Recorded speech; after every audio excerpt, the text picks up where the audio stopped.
તો અમદાવાદના વટવા વિસ્તારમાં એક ફર્નિચરના ગોડાઉનમાં આગ લાગવાની ઘટના બની છે। વટવામાં ટાઇટેનિયમ એસ્ટેટ આવેલું છે, ત્યાં આગે વિકરાળ સ્વરૂપ ધારણ કર્યું છે, કારણ કે અહીંયા લાકડું હતું। ફાયર વિભાગ દ્વારા આગ પર કાબુ મેળવી લેવામાં આવ્યો છે।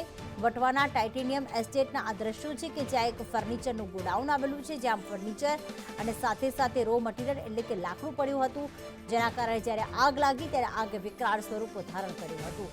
વટવા વિસ્તારના દ્રશ્યો, જો કે હાલમાં કોઈ જાનહાનિના સમાચાર નથી મળ્યા, પણ ફર્નિચરના ગોડાઉનમાં આગ લાગવાની ઘટના ઘટી છે।